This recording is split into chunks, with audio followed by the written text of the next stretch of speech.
Yeah. Trying to sing the music in my head. Carrie. Love that. Yeah, you guys like it now, right? I love it now. Yeah. At first I was like, but now it's I'm telling you, man. We've made it once we get a cease and desist letter from Terry Funk's people. Hey, bud, you have been using my music. The chair just comes crashing through the window. That's it. Note on it. They're gonna tape it to the chair, and throw it through the window. Hey, motherfuckers. Hey, this is Terry. It's that scene in Home Alone 2 where they throw the brick through the window with the letter, but it's gonna be a chair. Written in Terry's blood.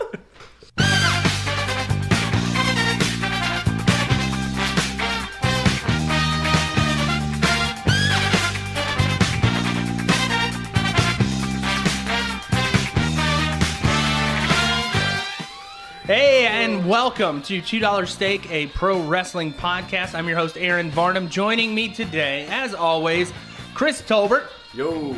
Cookie. Yes, sir. And Big Mike. Hello.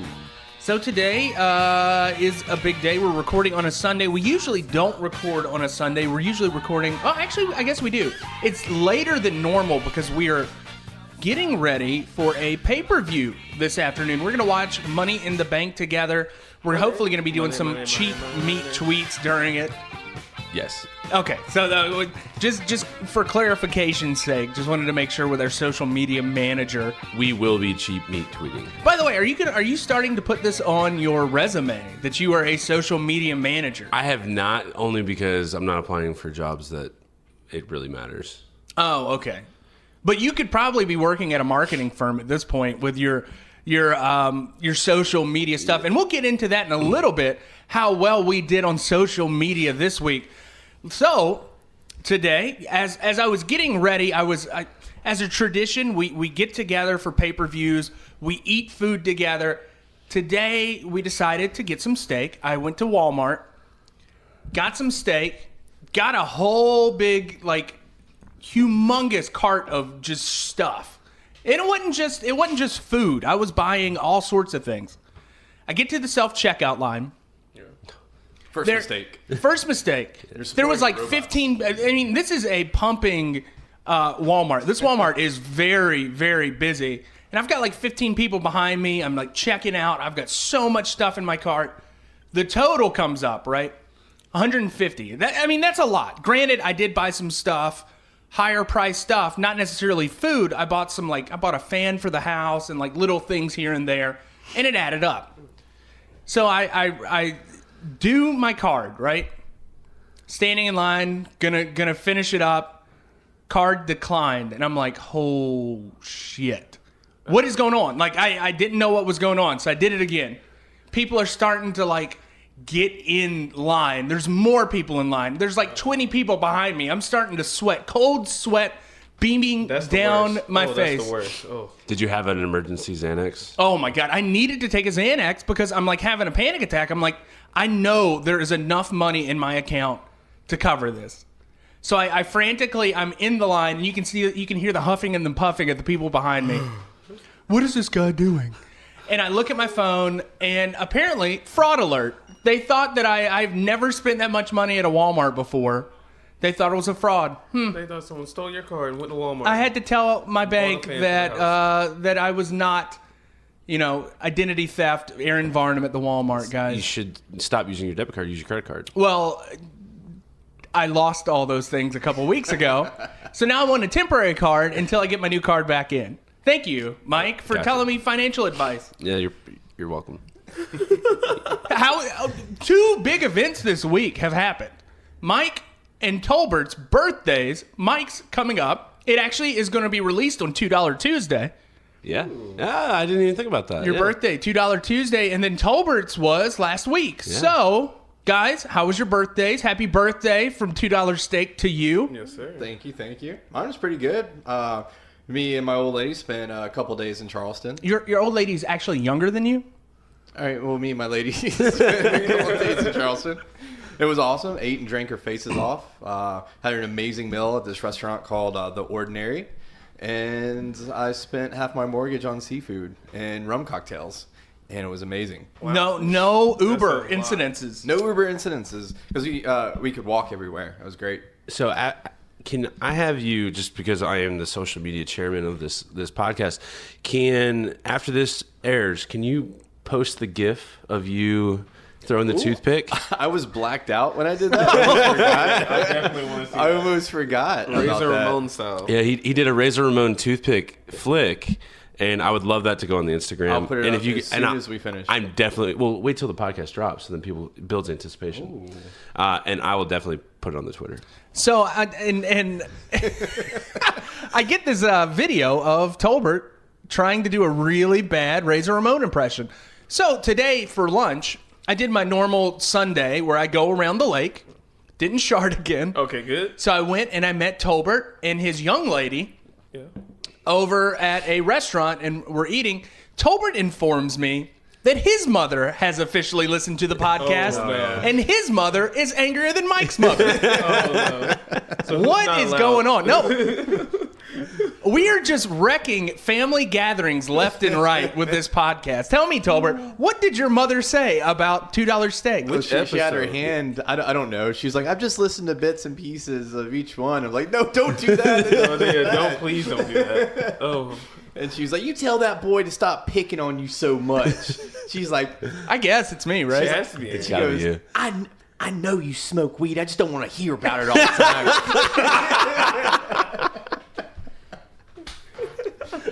That's great. That's great. That's a good story. So, Tolbert, I'm not going to be getting a Christmas card from Mama Tolbert, I I don't take think it. anybody here is gonna do it. Or Mama Maurer. So, Tolbert, has your family listened yet? It's Oh, God, Cookie. I'm sorry. I was looking at Cookie. He's staring deeply into Cookie's eyes, but calls him Tolbert. Sorry. They don't look alike. It's the eyes. All stoners look alike. My father has listened to this and he loves it. Really? Yeah. He loves it. So we He might thinks actually be they're getting a hilarious. Christmas card Oh, yeah. from Papa Cook. You'll get it, yeah, definitely. He wants to like give some catchphrases out. I've got a list of catchphrases. Is he texting you things to drop? He's giving me a bunch of catchphrases. I'll drop them like periodically throughout the So podcast. what is it going to be like a DJ Khaled set over Yeah. here? Oh, Damn, Cook, where did you find this? oh, just wait.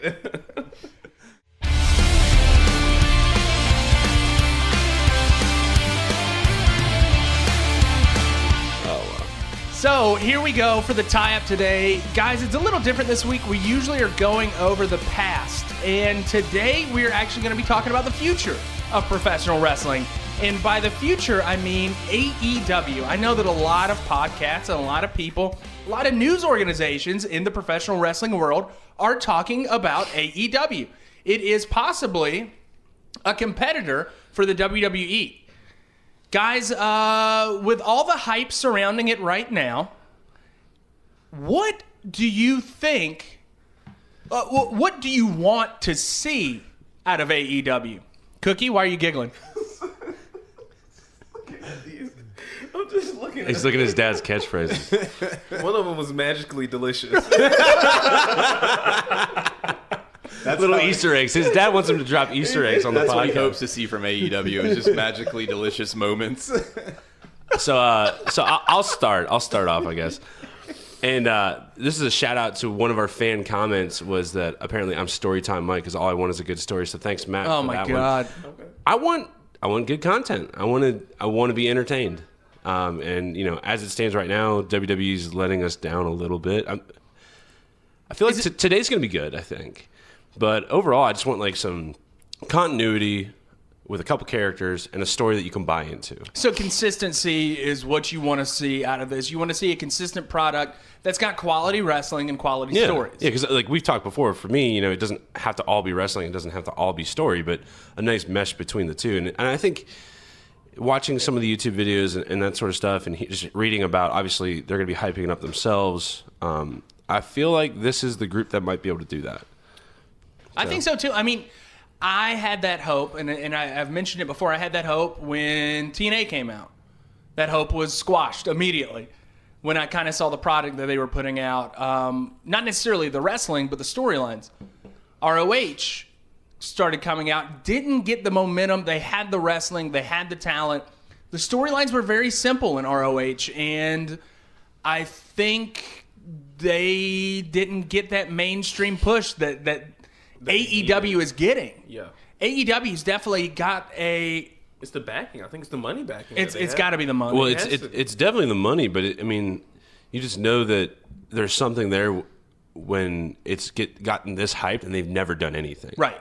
Like, you go online and there's some, WWE hardcore fans that are shitting all over it, but they're just calling it like a T-shirt company because that's all they're doing is selling T-shirts. It's a hell of a T-shirt. They're not wrestling. But when you have the backing, when you have big names and you build this kind of organic following, because it started with like a YouTube channel, like the Young Bucks in Japan, right? Something like that. Sort of. Anyway, but it was basically the elite stuff. Yeah. The Young Bucks and Cody were, joking around, and they would post YouTube videos, and those started getting traction. That traction led to more and more superstars being focused on that show, having their own storylines, being able to write stuff, release stuff consistently, coming out with stuff that made a difference in the professional wrestling world. They decided to take a chance. They took that chance with All In. They put All In sold out. And we're going to be talking about MJ, my friend MJ, in a little bit, because MJ suggested a match for this week's episode. But MJ and I had an argument when All In came out. His first argument was, man, I think AEW is going to sell out within a week. And I'm like, or not AEW, All In was going to sell out within a week. I didn't believe him. I thought that I'd seen it 1,000 times before. All this hype, nothing comes out of it. I ate crow immediately. We had a $5 Madison Square Garden, wasn't it? Madison Square. No, it wasn't Madison Square Garden. That was the second thing that they did. Okay. That was the Ring of Honor show. Gotcha. Okay. So when that happened, I was like, ooh, maybe there is something behind this. Maybe the wrestling fan base is there that we didn't think. They sold out Madison Square Garden immediately. No, so they did not. No, Ring of Honor did. I was confused. In a joint show with New Japan. And that was... When was that? That was about a month ago, right? Yeah. It was WrestleMania weekend, so that would have been the Friday night before WrestleMania. And you start seeing this momentum building. They have that first press conference. They debut Y2J is going to be one of their wrestlers. Yeah. Adam Page. Yeah. One of their wrestlers. Hangman Adam Page. A bunch of things. They're bringing back Pyro. That's cool. So they're hitting all the notes that old school wrestling fans who maybe have gotten out of professional wrestling want to see. And I don't know if they're just playing the hits right now and they don't have any substance behind them, but we're going to find out next week. What I would say is, so we were talking about the money and all this sort of stuff, but like when you get that kind of organic build from the bottom, like that is a solid foundation to then build on because, once your fans like appreciate you and then they're ride or die, especially on the internet and stuff. So like, there's Twitter wars and all this sort of stuff and fans just start bickering back and forth. But like once you get a foundational group of people that are going to support you, then that's what you build on. And so you add in a billionaire's son and, $200 million, whatever that they've been reporting, like that's a lot of like capital to just then create this thing, which is really cool. What I want to see, I think, is I want to see a war again. I want to see another Monday Night War. It won't be Monday night, obviously, but when you talk about two battling organizations, the best comes out of both of them when you do that. So that's what I want to see. I want to see WWE come back and maybe do something that they've never done or haven't done in a long time. And at the same time, I want to see something new with AEW. And hopefully, maybe they can work together. Maybe they could eventually down the road. It might not happen. It might not happen. With what little I know of Cody Rhodes, and that's like, I mean, that would be magically delicious, but I'm not sure that it would happen. But in that regard, and I think that we've kind of expressed his opinion, we're all wrestling fans here, and we just want to see good wrestling at this point. Yeah. We want to see good storylines. These people have been raised in the territory system. They've been raised on the Attitude Era, the Ruthless Aggression Era. This is stuff that we want to see come back. Yeah, I'm really excited for Mike to see some of that stuff. In fact, we got in a little argument on the group chat the other night, a little debate over the cost of the pay-per-view, and Mike was like $50, Well, so- screw this, yeah, and I mean- you kind of got into a price debate about it. Yeah, and we hashed it out, but whatever. And ultimately it was decided by their contract with their providers, not the AEW didn't set that. So whatever I was arguing about has no relevancy anyway. But yeah, I'm just excited, for something new, and I think, yeah. But I was saying that I don't know where I was going. I don't know where I was going. I don't know where I was going with that one. Mike didn't grow up with that competition, that Monday night battles. I did not know. You did not. That alternative you had to turn to if you weren't entertained, or like you said, they make the best. They pull the best out of each other competing. And he was, saying I was high priced, and I think some fans would pay $100 for this pay-per-view just to see something new and to have that alternative. That's what I was saying. As long as it's good, yeah, it's worth it. I got what you're saying, but I'm very excited for you to become such a wrestling fan in this era. It definitely is a interesting time for professional wrestling. This could be a make it or break it time for professional wrestling as an entertainment source. Would you consider this to be make it or break it for AEW? I don't think. I mean, it's definitely going to be a good gauge of what's the future going to be like. I don't think necessarily yet. Give them half a year. Well, I mean, their TV contract doesn't even start till the fall, so Right. they'll probably get 12 months from the start of the weekly stuff. From maybe not from fans, but from their supporting structure. Yeah. Because they're not even footing the bill for the production at all. TNT is not. TNT's paying for it. TNT's paying for the production? They're basically gambling on themselves, and so TNT is paying for the production costs, and then AEW is doing a split ad revenue.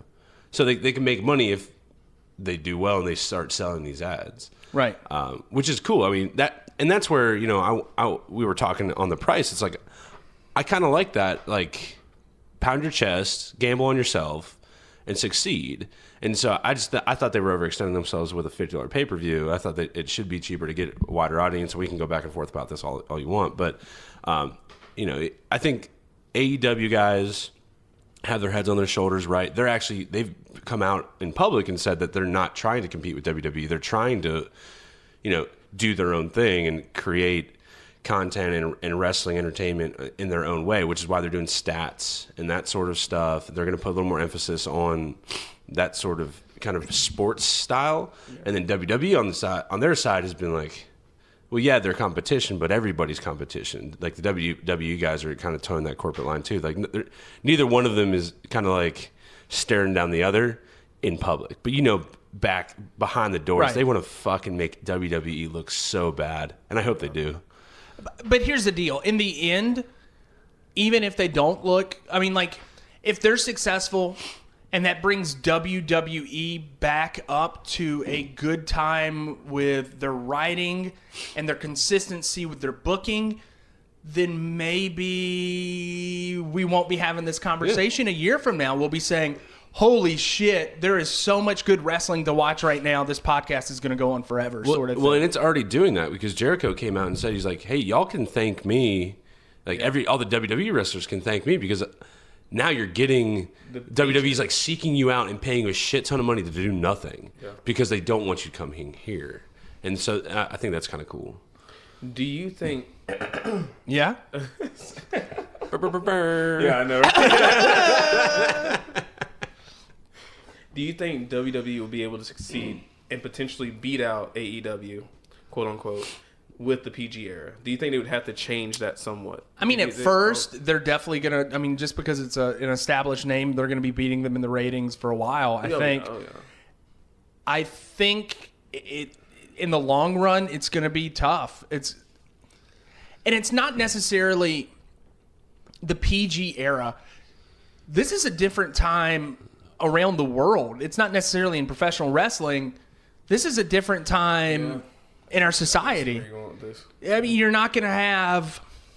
sometimes those storylines aren't going to fly like they used to. Yeah. No, not in this day and age. Yeah, not some of the some ones of that used to be around. Choppy PP. And I'm okay. That's not going to work. Yeah, I'm okay with... I just want them to be more creative with their storylines instead of rehashing the same 5 storylines. Or just be continuous. Like, have a story. Right. Thanks, Matt. They literally start and then stop and then change. And it gets really confusing, and unless you're being forced to watch it or unless you're a diehard fan or something like that, it would be easy to change the channel. There used to be a lot of long term feuds, that would go on for months and months and months, maybe even years, for some wrestlers that were that special. But it seems like now that they don't have that. They don't have that long-term Every feud. week it's a different feud. Everything, Every week someone's jumping in something, Exactly. and it's just like that changes. Well, maybe, people get injured in it, and sometimes it can be hard to keep a continuous feud going on. But in nowadays, even comic book writers are writing stuff. They are planning stuff out on a board and planning out the next 2 years of stories they're going to have coming up. And if you stick to that... Yeah. then maybe the cohesiveness is going to be there a little bit easier for them. I don't know. It's tough. What's the verdict, guys? I know we're excited about it, but we're all excited. It's hard to say what the verdict's going to be. It's just kind of we're going to have to wait until see on Saturday. And it's exciting. It's like Christmas morning. It's very exciting. Tolbert, did you end up getting on? Nutter butter, baby. I don't want to talk. What was it? The second one? What was that? What was the second one? Tell me. Nutter butter, baby. Nutter butter baby. Like Bootsy Collins? Oh! I know Bootsy baby. Bootsy baby. Yeah, exactly. He said I have to say it like Bootsy Collins, so shout out to my dad for doing that one. Nutter butter baby. Nutter butter, baby. So anyway, what was that, Tolbert? I do have to work on Saturday. Shit. No. Because this pay-per-view is happening on Memorial Day weekend. Memorial Day Saturday. Son of a bitch. I'm a bartender. Are you? You mean you don't work in healthcare where you get drug tested every other week? Yeah, and that's Memorial Day weekend's no joke around these parts.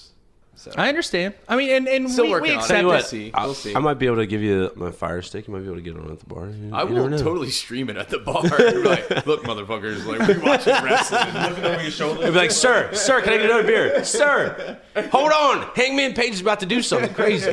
You shut up, Jericho's talking. Kenny, that's a Kenny Omega. I can't hear it, but I'm sure reading them closed captions.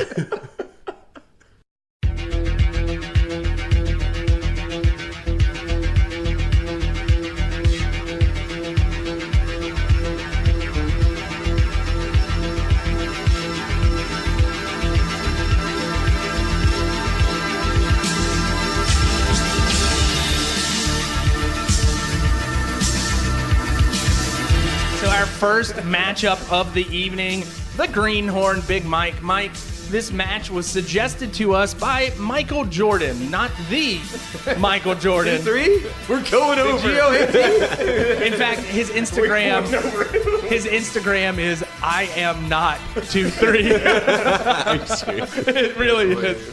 So MJ is a guy that I work with, and I've known him for years. Funny story about MJ. When I first met him, he was working at an ad agency in Myrtle Beach. I was working as a camera guy for a TV station in Myrtle Beach. I went to a ribbon cutting ceremony at a bank that they were at.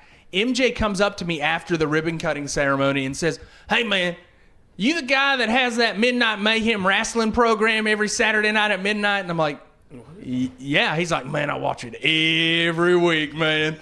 Up until last year, when he had to get a new DVR, he had his favorite match, which had Casey McKnight, also known as Scott Dawson, in a cage match against a guy named Scotty Saber.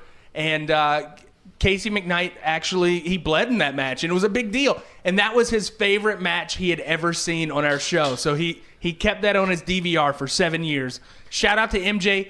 So our first matchup of the evening is Terry Taylor against Jake the Snake Roberts. Snake. Mike, it was a 10-minute match. It wasn't the best match that I could have assigned to you, but it showcased ring psychology. Tell me about it. Ring psychology? You might have to speak on that. So it's a Mid-South Wrestling. I think this is my first Mid-South match. Second. The first one was you'd be sitting on them eggs. Oh, true. All right. I thought that was Georgia. Maybe not. No, that was I'll believe you. Don't listen to me. So Mid-South Wrestling, it's a match to decide who the number one contender will be. So my initial reactions, right when you started, JR is on the mic, so that's cool. Young JR. I can see, you could tell that guy's going places. He's doing pretty good. Jake the Snake is wearing a crop top that I will describe as, it's exactly like the crop top that I would wear under my football pads. Oh, yeah. I know exactly what you're talking about. Yeah. Grimy and had holes, and it didn't go to his belly button. He's also got what I would describe as sweatpant bell bottoms. They're red. I'm glad you said something. That was like one of the first notes I made was, what the fuck kind of pants are you? Because I was like, are those bell bottoms? I don't know. Are those sweatpants? They have a tie on the front. What is this? They moved so well, though. But they were a low flare because it's the 80s. Like, right. The bell bottoms are clearly out at this point, so let's just have that. And then one of my favorite things is he's got cowboy boots. But the one boot has got the classic tape around the shoe, so he clearly blew it out like the day or two before. You see it on the rugby field all the time. Guys just like too lazy to go get new cleats, so they just tape their cleat back together. Jake the Snake's cowboy boot had it, and I just loved it. It was so fun. He's a trashy looking dude. Oh my God! Yeah.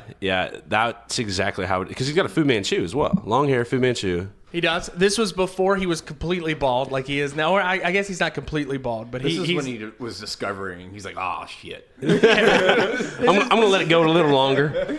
This is before the crack cocaine and the piss drinking. Yeah. So Terry Taylor, I have one description of him. He's a quote-unquote generic wrestler. He was. He totally was. Yeah. Literally like... Very boring. That's a wrestler. Very but boring guy. Guilford College.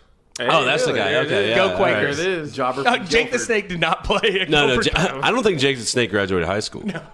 That's why he drinks his pee, right? I don't think he's allowed on college Allegedly, campuses. guys. Hey, we learned this from a Jim Cornette podcast. This is not anything that we know. Like it's not been confirmed that he drinks urine. The last initial reaction comment I have, in all caps, no Randy Anderson. No, it's the first no Randy Anderson in a while. All right. And actually, no, I have a sidebar here. So the match starts, and the guy sitting close to the center of the ring, 2 rows up, is just a massive, massive morbidly obese man. I did not notice him. I didn't notice him. He's so big.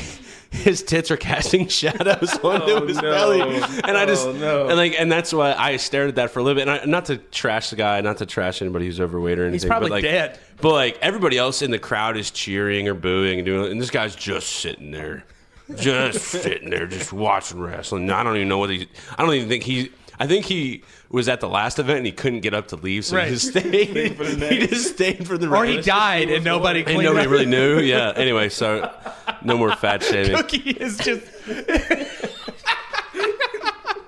Oh Lord! All right. Enough of that. All right. In terms of the match, it's a really good kind of back and forth. Both guys are getting offense early. Crowd, and the announcers hit on this too. The crowd is like split 50-50. So half the there's boos and there's cheers each time one of the guys is getting offense. So the crowd was up. I think they were just there to see some wrestling, and they were happy and excited. But definitely no heel face kind of dynamic in this match. Basically, yeah, it's a little wrestling match. And near the end, Jake, I guess, apparently is famous for his DDT. That they mentioned that a couple times. Right. He hits Terry with a DDT. Like an idiot, he rolls him towards the ropes. What an idiot. Dumb move. Goes for the pin. What was he thinking? Ref calls it because Terry's got his foot on the rope. So then Jake's pissed. He gets real angry. He starts getting heated. Going real fast at Terry. And Terry wins in a roll-up.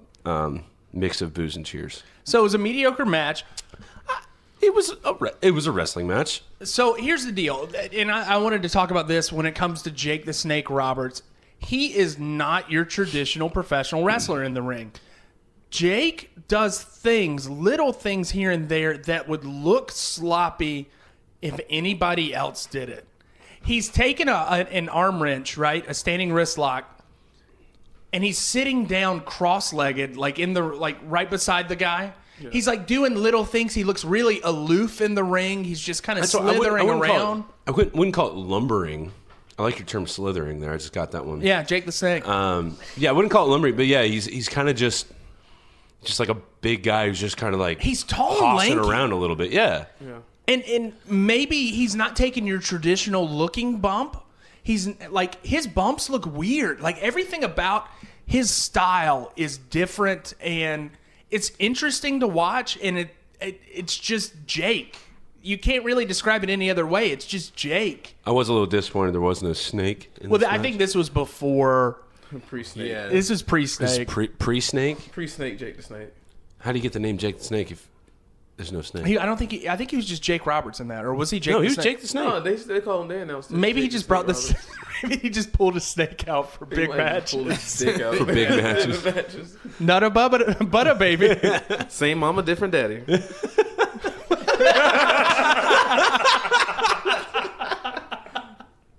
I'm sure there's a lot of that going on in Jake the Snake's life. Yeah, right.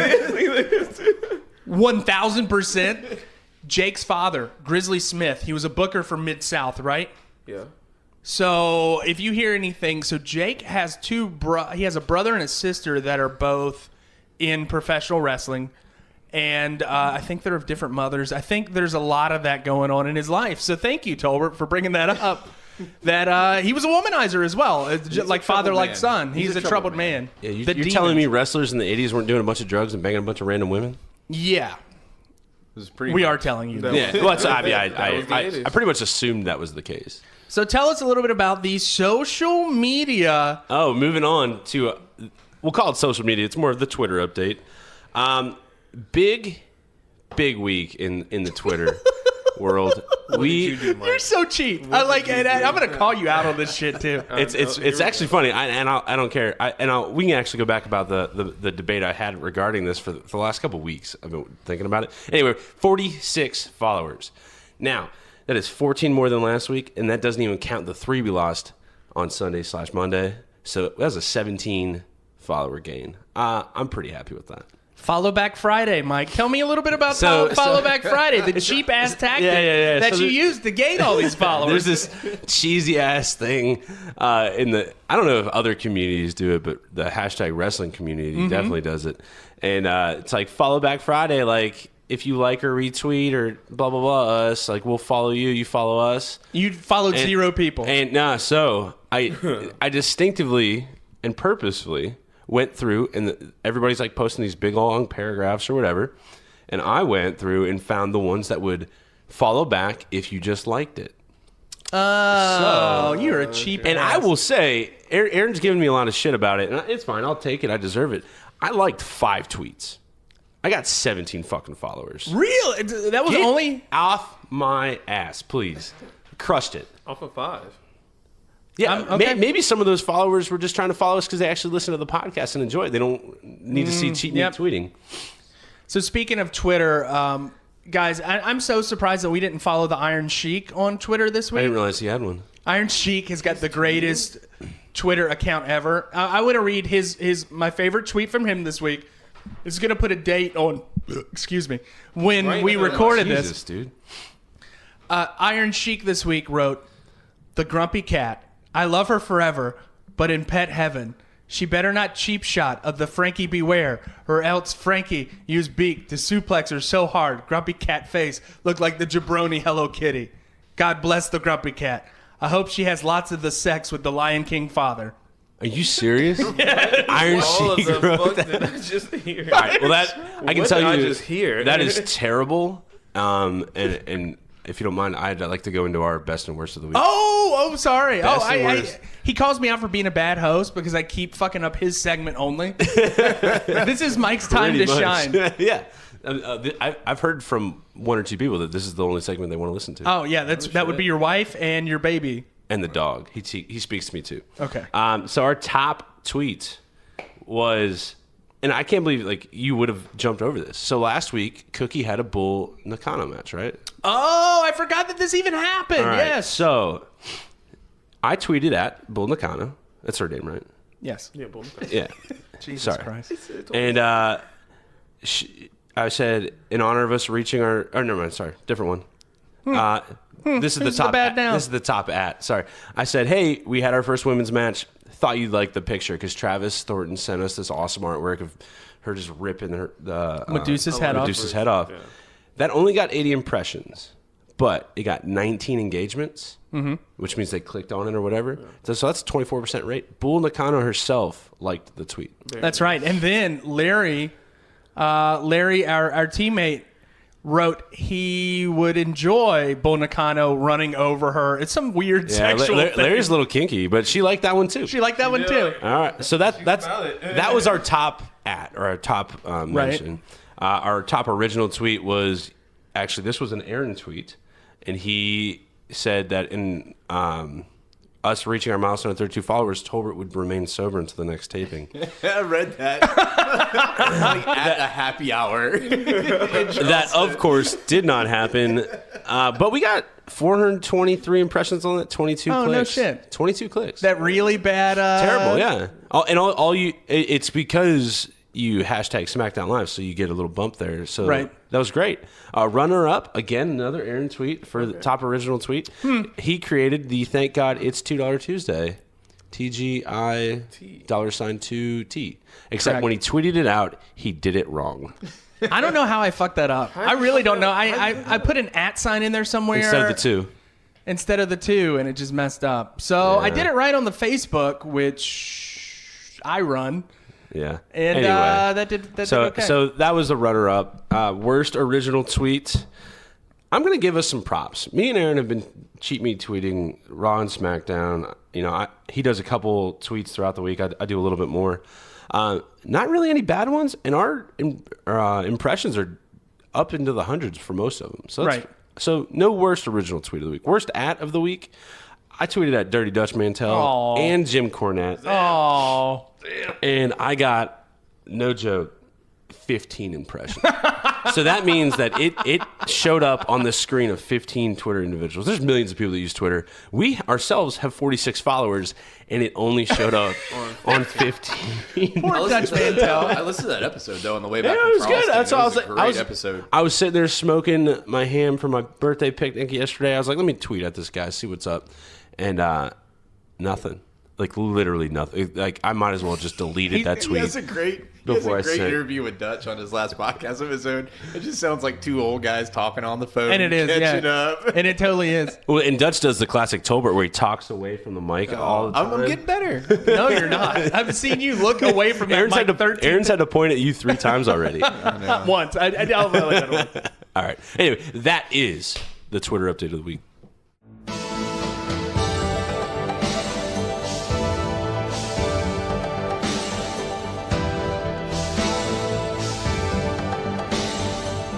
All right, Nutta Butta Baby, it is time for... I hope you have... Are you going to be throwing in like all this shit for your strong style match of the evening? I actually have used all of them now. Oh, that was all? Just 3? There's only 4. Tell your father that he needs to come up with some more things. A few more? All right. Oh, yeah. I think every week we need to come up with a... But you can't tell us what it is. We just have to point... I mean, he just randomly shouted out shit. Yeah, that was funny.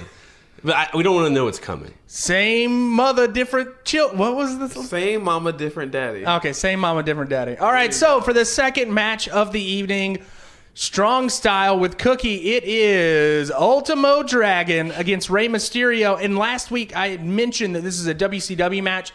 I switched out that match midweek and found an actual Japanese match. Very nice. And can I just tell you, I watched this match today, and it is batshit crazy. Dude, I was hungover watching it. I was very happy. Yeah, very entertaining. It brought a little light into my day. I was very entertained. It is the entire insane. Match.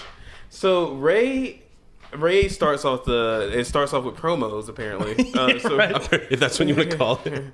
So Ray talks about his dream to win the 8 crown, which I realized at the very end of the match is I assume 8 belts. That person wins. There's a famous picture of Ultimo Dragon with like 8 belts. Well, in the beginning of that video, it's like a faded in backdrop. There's a slight picture, like it's like kind of faded in with another shot, But you see him coming down the aisle with belts draped all over him. I didn't see that. Yeah, it's I at the saw very Ray beginning. slide into the ring, but I didn't see He does the Spider-Man Yeah, web thing, and it all yeah. falls on his face. Yeah. Right before that, he's got his arms spread out, and he's got 2 on each arm, a couple around his waist, and a couple around This his is legs. Ultimo. This is Yeah, Ultimo. Ultimo does, Dragon's yeah. draped in gold.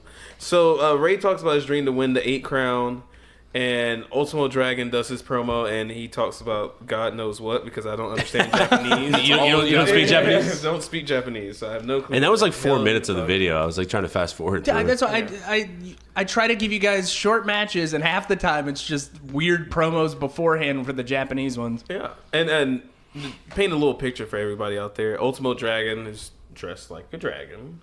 He's got a little tail. It looked more like a. His colors were on point, though. The colors were on point. It was like that orange and green. It looked really cool. It was pretty solid. And Ray is dressed up like Spider-Man. Okay, so he was trying to do a Spider-Man. He was It's a definitely doing luchador. It's a luchador Spider-Man. Right. Because as soon as I saw him, I was like, he looks like Spider-Man without a shirt. Well, on. he does that in WWE now, where he'll come out like I'm sure tonight when he wrestles Samoa Joe, he'll have like a weird, I'm so different, excited for that some match. kind of a weird thing coming on for that. So tell me about the match, Cookie. So I think this match, it started off with a little chain wrestling once again, just to show their athleticism. A lot of springboards, or not springboards. I'm sorry, but like a lot of backflips and kip ups and stuff like that. But Ray had. What I noticed is the very first comment I made is he's very young. He looks very, very light. He's very slim at this time period. You look at him now, like he's beefed up, and I guess he had to beef up when he was making his title run back in the 08 or whatever it was. Yeah, they made him gain some weight. Yeah, I understand he's 5'4". I mean, he's tiny. He's a tiny guy, and Ultimo Dragon isn't that much bigger. No, but some of the things I pointed out first was that there's some very innovative like move sets from both guys. Ultimo Dragon, he had a power bomb that he turned into like an alley oop into the ropes. that was my favorite. That was I've never seen that move before. I was like, whoa, I've never seen that. It's a power bomb into a hangman, and it's just hangman, yeah. and it's just crazy. It is, and a nasty running power bomb that he did to Rey Mysterio. Looked like he almost broke his neck. I swear, Ray got power bombed at least 23 times in that match. And I think Ray did at least 20 Hurricane Ranas. Yes, at least 20. Ray did moves. Some of the moves that he did are things that he doesn't do anymore. Obviously, I think because he put on a little bit more weight. Right. I wanted him to do something a little bit different. But he back in the day, I guess he did a lot more, agile moves, moonsaults, springboard Hurricane Rana, springboard moonsaults. He did a springboard moonsault off the opposite rope. Yes, thank you. The which I thought was rope to rope thing. Yeah, was, I don't even know how to describe. I had to rewind that. He's in the corner on the post. Yeah. He goes from the top rope on one side, jumps to the other, and then into spring. Was it a springboard? Or? you guys are looking at me. I remember it. He did like I a was- backflip. Yeah, kind of thing. I don't. Dude, it was remember what the match- badass. It was cool. It was badass. so cool, and he went rope to rope like twice in the match. I He think. did go rope to rope like twice. The one he almost landed on his head, but And that one was what got the fans going. They were yelling at the top of their lungs. I saw a bunch of people stand up, and I think that was when the people got into the match. I feel like before that they were a little bit more quiet, kind of just watching. And then when Ray did that, everyone got into it. And that's how the Japanese fans are. They're a little quiet, but you can't like hold it together when they're doing shit like that. No. You're like, oh my god, Not that's at all. amazing. Both of these guys are extremely athletic, and it shows. A running brainbuster, Ultimo Dragon does on Rey Mysterio. I was like, well, Ray's out. That's gonna be a 1-2-3. Kicks out. That keeps going. But what I noticed is that the Ultimo Dragon was the aggressor early on in the match, and it was honestly, it felt like watching any kind of like, I guess, athletic event. If you think about football, Ultimo Dragon was the aggressor in the first half of the match. Rey Mysterio kind of took it halfway through. I think one of the things that I saw that kind of like, it was where it started to switch. Dragon he basically reverses Rey Mysterio's moonsault into a tombstone. Dude, that was pile driver. awesome. And he jumped into that tombstone pile driver, and it caught Ray. I know it caught Ray on the head too, but he kicked out of that too. And no one kicks out of the Undertaker's tombstone. I don't understand how Ray kicked out of it, but he kicked out of it. because it wasn't the Undertaker doing it. It was just some dragon. Hey dude. man, I'm just saying. This is not the social media update. Bull Nakano is going to listen to this. Can I actually edit the social media update? We've lost 1 follower since we started the podcast. Really? We're down to 45. All right, I guess I got to wrap it up. Another thing that I noticed was Ultimo Dragon. There's a little fake 619 little thing in there in the middle of it. When Ultimo Dragon gets kicked out of the ring, it looked almost like the cameramen were like in a cartoon. They all literally run over. And I don't know if this is typical in Japanese wrestling, but there were a lot of cameramen that I know. We talked about this before. It's because there's so many publications, newspapers, and everything around there that cover professional wrestling in Japan. Since they treat it more of a sport over there, they actually release those that stuff on the nightly news and in the newspaper. And you know what I thought about this when I saw that is that the WWE used to have a lot of cameras. Yep. They used to have a lot of cameramen used to sit ringside. Right. They don't really do that anymore. Well, now it's all WWE employee cameramen, and then they give out they control the output of the photos and stuff more. So now you have to go through them if you want a photograph. Oh, well. That sucks. Yeah, it does. That really does suck now that I think about it. So Rey Mysterio really takes over after he does like a springboard sunset flip, not sunset flip, but what's it called? Moonsault? Not a moonsault. What? Flippy thing? It was a flippy thing, right? It's a flippy thing. He does a flippy thing. He does a flippy thing outside of the ring on the Ultimo Dragon. And that's when he starts taking control. And really starts to become the aggressor. Does another middle rope springboard hurricanrana. I thought that was it for Ultimo Dragon. He kicks out of that, of course. But I think Mysterio went to the well one too many times. He does a hurricanrana, and it gets countered into what looks like a rebound off of the top rope into a powerbomb. Ultimo Dragon pins him 1, 2, 3, and Ultimate Dragon keeps his 8 crowns. And my next question for you, is that. Is the 8 crowns defended like a title, or is it like defended like? You're asking me a question I don't know. You don't know? I think that it was just a special occasion that he defended all 8 crowns. But it's definitely a good way to add some more drama to a match. To say that this is for all the marbles. Belts, yeah, it's for 8. Becky 2 belts and Finn 2 belts. You got Ultimo 8 belts. Ultimo 8 belts. Yeah, beat that. Rey Mysterio was not using his Spidey senses when he got countered. That's exactly what. That was my last note on that, basically. But great sportsmanship towards the end. And I realized at the very end when he does his end of the match paper promo that he painted his eye. Yeah, his white eye. I was like, oh wait, white eye paint. He's definitely Spider-Man. It's like pre-contact lens era. Yeah, Rey Mysterio. It's also pre-tattoo Rey Mysterio. That's right. He's so young in this match. You can tell he's young too. And his voice too in the promo. His voice just sounds young. Yeah. Yeah. Oh yeah. And the thing that he's still doing it, I'm pretty sure that was over 20 years ago. That was 96. So yeah. That's crazy. Wild. That is crazy that he's still doing it. 23 years later, and he's probably close to 50 now, and he's still. And we're gonna watch him tonight. And we're gonna watch him tonight for a he's title. Gonna fight Samoa Joe, and he might beat Samoa Joe. And the fact that he's still athletic. He's obviously he lost a little bit of a step, but he can still hit those springboards. He can hit that 619 still and do those hurricanranas. It's pretty amazing. And I know you guys are waiting. I'm waiting. This gets a 5-star, 5 cookie rating every week. Cookie rating for one. I want to say a 5-star cookie rating, but a 5 next week. Can you please not mention stars and just mention cookie?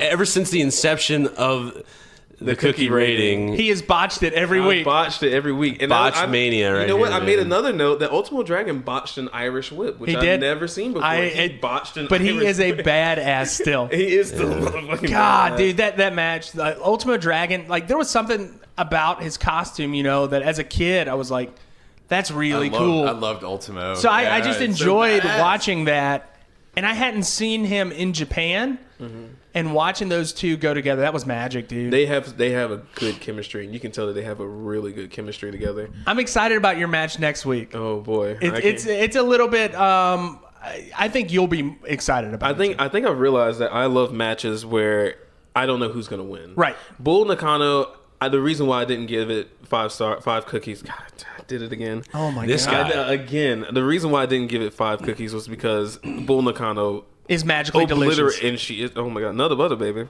She destroyed Alundra Blaze, and I think that's why I didn't want to give that 5 cookies. Okay. But in terms of this match, I didn't know who was going to win until Ray went to the well. Very competitive matchup for Cookie this week. 5 cookies. Okay, there we go. 5 mother freaking cookies. Just one air horn, though. Damn, Cookie, where did you find this? Real or deal? Well, they call him the natural as can be. Yeah, they call him the natural. It just comes naturally. He's the son of a son and the son of a gun. The horse doing the rodeo bulldog, that's a natural one. So, here we go for the final matchup of the evening. I know Tolbert's excited about this one. It is the high spot, folks. We have Dustin Rhodes, who's going to be on this week's AEW pay-per-view against his brother, Cody Rhodes. Oh, Dust. He is tag teaming with Double A Arn Anderson. And they are going against Bunkhouse Buck. And by God, Terry Funk forever. I know. Can I just admit, I don't know if you guys know this or not, but Terry Funk may be my favorite professional wrestler of all time. I think we know that. I think everyone at home knows that. I always thought it was Ric Flair until we started this podcast, and now it's definitely Terry Funk is my favorite wrestler. Whoa. Two? Not Sting? Yours? Not Sting. It goes, well... Top 3. Crisis of conscience. Here we go. It goes Terry Funk, Sting. Flair. No. Vader? No. Jeff Hardy. You're, well, all right, top 4. Oh, my God. Mick Foley Okay. and Jeff Hardy. Those are my top 4. So Terry Funk, though, man, I'm glad that I'm giving you guys, this is like an appreciation course of Terry Funk at this point. Yeah. So tell me about your matchup. All right. So, wait. I'm sorry, what were you going to say? Pass me that. Pass me that right there, Cook. Anyway, Bash at the Beach, 1994. Terry Funk and Bunkhouse Buck versus Dustin Rhodes and Arn Anderson. Not your typical tag team match. It was weird. Not your typical tag team. These guys aren't really tag team guys. I know Terry's done some tag team stuff a little bit. Arn with the 4 Horsemen, things like that. But not your typical tag team matchup. Terry comes out in a beautiful poncho. It's wonderful, really. Rains a lot in Texas. Comes out with Bunkhouse looking like a prospector from Red Dead Redemption. Oh, my God. This guy's wearing jeans, shoes, oyster shucking gloves, and a fucking suspenders. Suspenders and just a thermal long sleeve. Thermal long sleeve. I love Bunkhouse Buck. He looks like he just finished up a shift panning for gold. And he's like, well, gotta go wrestle now. Broke my pickaxe. Got to make a living. Yeah, and he's with Terry in a poncho. Oh, that's a great poncho. So they make their way down the ring. Terry sheds that poncho very quickly. He's got his classic striped two-tone pants. Doesn't he have a branding iron as well? Oh, yeah, he does have a branding iron. I always forgot. He does have a branding iron, which unfortunately never comes into play. I want it. I wish. We all know Terry wanted it to come into play, but it never did. I was hoping he was going to set up like a blacksmith's forge to heat it up. Have Bunkhouse pumping the little pump thing. You neglected to talk about Colonel Robert Parker. I'm getting that. So they are backed up by the Colonel Parker and Ming. Yeah. As well. God, Ming. Who is Ming and why was he there? Kind of like Ming is the. If you ever read any of the books, Mick Foley talks about him. And Chris Jericho talk about him. Yeah. Ming is the scariest dude you could ever meet. He's the legit scary. toughest man in professional wrestling. He ripped somebody's eyeball out. Oh my God. Jesus. Ming is insane. And he's just kind of like a bodyguard character in this match. Okay, so Terry and Bunkhouse, they come out to some boos. Not really used to seeing Terry as a heel. All the Terry, I've watched a lot of Terry Funk stuff, and he comes out to massive applause. So this is a little different. People are booing him.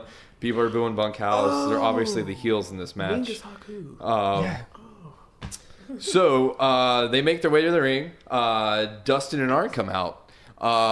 Right from the beginning, you can tell, Dustin plays his music. He comes out. He kind of pushes his way to the front, and everyone's kind of cheering for him. Oh, yeah, maybe a little planting those here. seeds. Yeah, and I didn't notice this until after the match, and I rewatched it a second time. I'm like, oh, you motherfucker! That's why. Well, don't they announce Arn Anderson first, and like he gets this disgusted look on his face? It's Dustin's music, Right.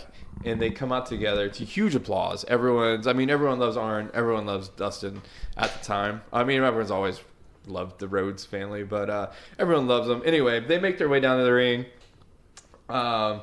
It starts off with Arn and Bunkhouse in the ring, right? So they throw some blows, throw some punches. This is definitely a brawling match. This looks like a bar fight. It really does. There's not a lot of technical wrestling. A lot of slaps, a lot of chops, a lot of elbows, a lot of punches, and some old school holds followed by I'm going to elbow drop or stomp on your head. So it starts off with Arn and Bunkhouse. The crowd is chanting for Dustin the whole time. They're obviously on his side. So the crowd's into it. They're chanting. He makes the tag. Everyone goes wild when Dustin enters the ring. He goes to town on Bunkhouse a little bit. Terry makes a tag. Terry comes in. Dustin goes to work on Terry immediately with some awesome punches. They're almost like Vader-esque punches, man. He does not pull those. Dustin's good. They were loud and stiff. Yeah. Slaps and punches. The commentator also mentions, which is Tony Schiavone, and he's with another wrestler. Jesse the Body Ventura. Okay, I was about to say it was a deep voice. I figured it was him. Anyway, he said there's a lot of animosity and a lot of bad blood between the Rhodes and the Funk family. There was a ton of matches in the 70s and 80s between Dusty and Dory or Dusty and Terry, so yeah. I'm sure that it was a. So when you see him go together right off the bat, you kind of see the look in Terry's eyes and the look in Dustin's eyes, and those chops are a little extra hard. Mm-hmm. I don't know if they're trying to just sell it to the fans or just that's the way it is between the two families. But some quality just wrestling. Terry gets a little bit of offense with Dustin against the ropes with some massive chops against his chest, and then Dustin just kind of takes over from there. He's pounding on Terry.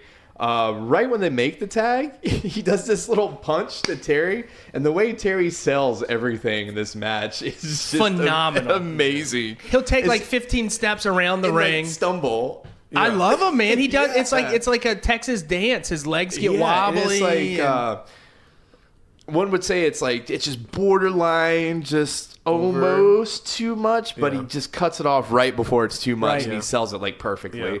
Yeah. This one move, he gets punched. He's on the outside. He makes the tag. He's on the outside on the curtain. Gets punched in the head, and he kind of stumbles down the curtain and takes this huge flop off on the ringside, just from taking this punch. And it's super entertaining. It's borderline funny, but you're like, oh shit! He punched him in the head.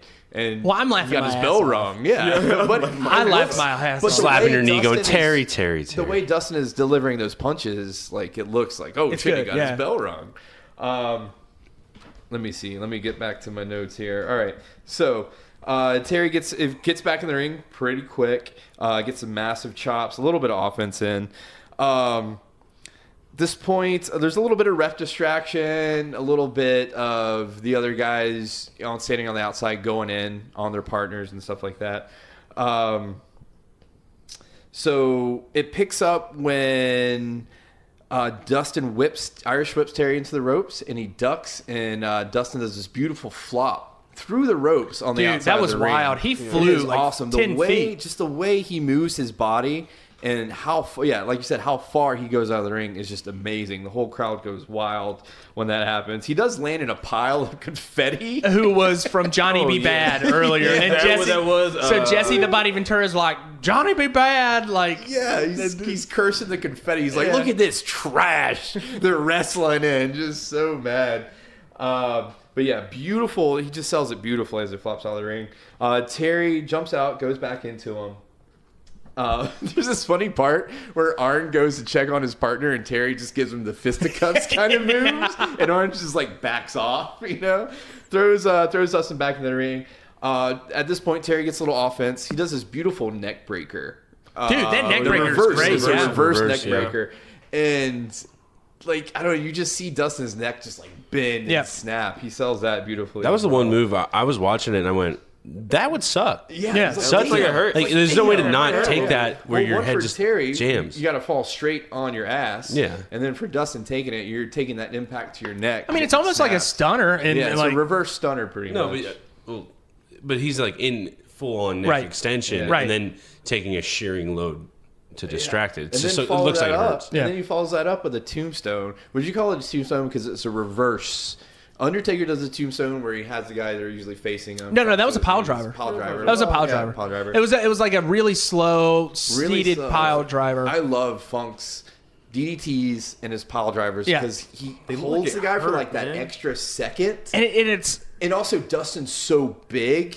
A small guy Dustin's like a big dude. Yeah, a small he guy is. like Terry trying to hold him up in that position just looks crazy. It looks so much more sketchy and well, it not doesn't dirty look or as like unclean. rehearsed as somebody like from ROH doing it. You know, Yeah. like if somebody from ROH does it, it's really snaps and it's like really impactful and it looks clean and good. Yeah.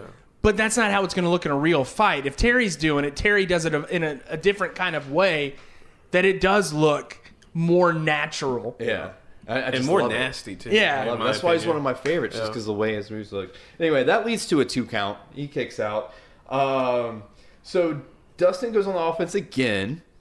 Still hasn't tagged Arn in. Arn's Pretty just much a 2-on-1 standing at this there. point. You're like, when? And halfway through the match, I was like, the first time I watched it, I'm like, dude, when the fuck are they? I'm like, get Arn in there. Like, I want to see him wrestle. He's getting frustrated. He's on the corner. You know, he's dying to get in. And Dustin is just kicking Bunkhouse and Terry's ass at this point, right?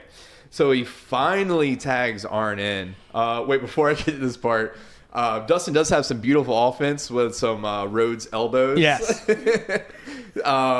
And a couple atomic drops that are just Right. beautiful. And at one point, Bunkhouse gets on the top ropes and he kind of throws Bunkhouse into Terry. That's beautiful as well. There's also an Irish whip with a shoulder block from Terry, but it stuns Terry. And he does another stagger, flop hard in the middle of the ring. God damn. Brilliant. Just brilliant. Anyway, at this point, finally tags Arn in. Arn jumps in the ring. He looks like just like an excited like pit bull or something. He's Right. like, yeah. Jumps up and down.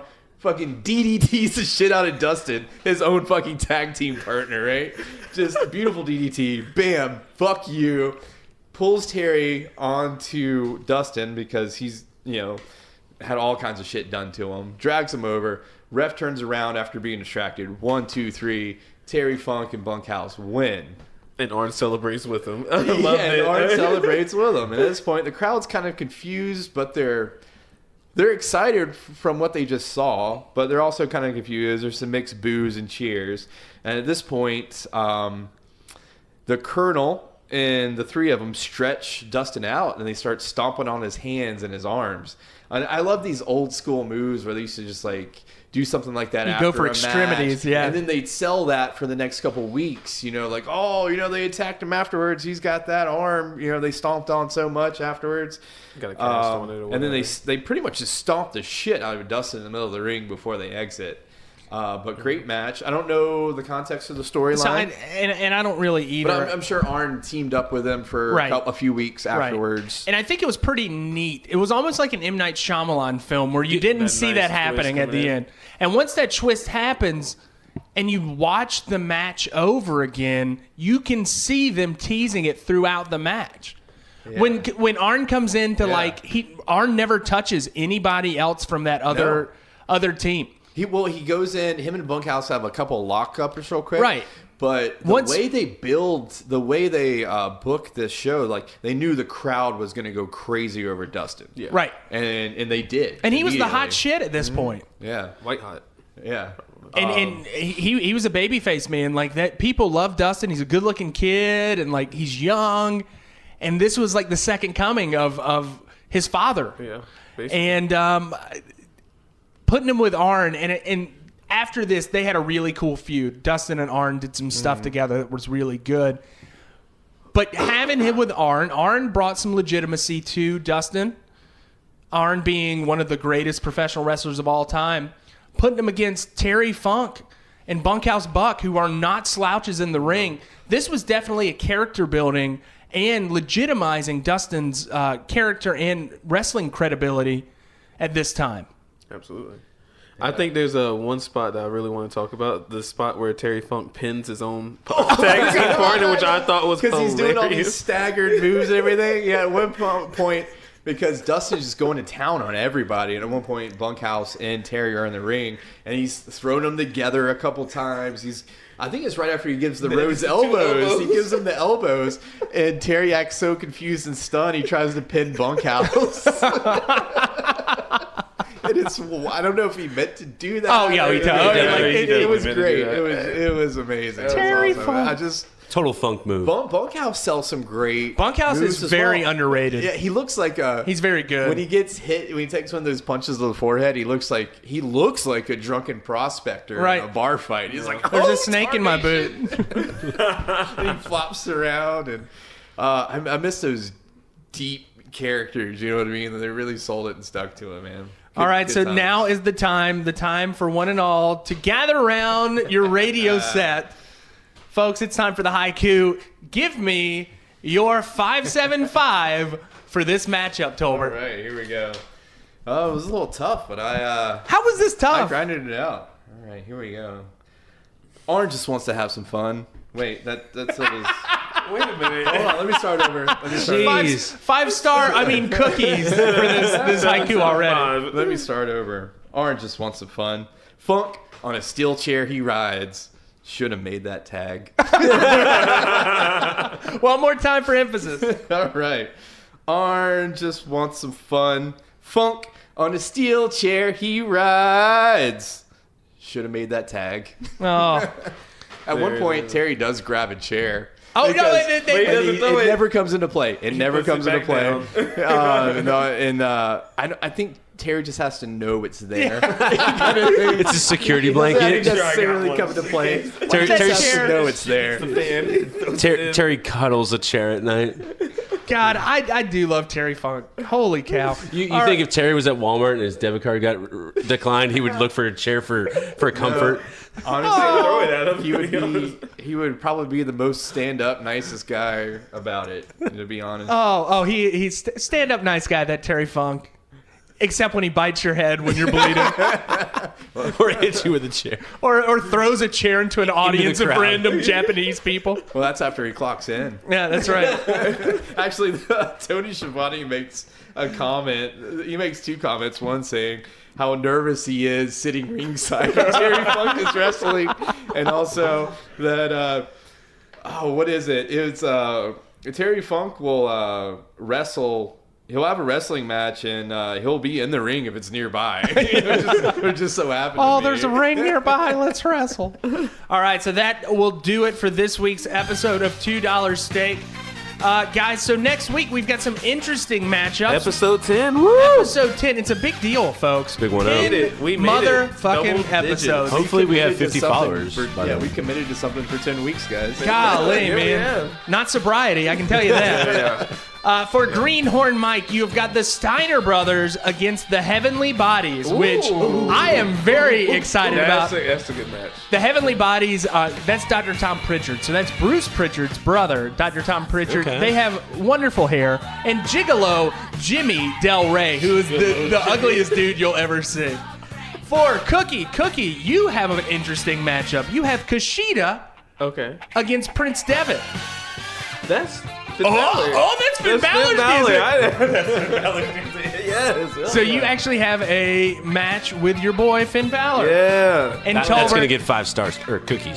Tolbert, in our very first Smoky Mountain Wrestling match from Jim Cornette's promotion, we have the Dirty White Boy against Tracy motherfucking Smothers. Tolbert, I'm so excited. You're going to have to do the dance to close us out with that young lady of yours that just walked in. Special guest. Tolbert hasn't been lying to us this whole time. Yeah. Well, thank you guys for listening. And as always, tune in next week for $2 Steak, a professional wrestling podcast. Not a butter, baby. Same mama, different daddy.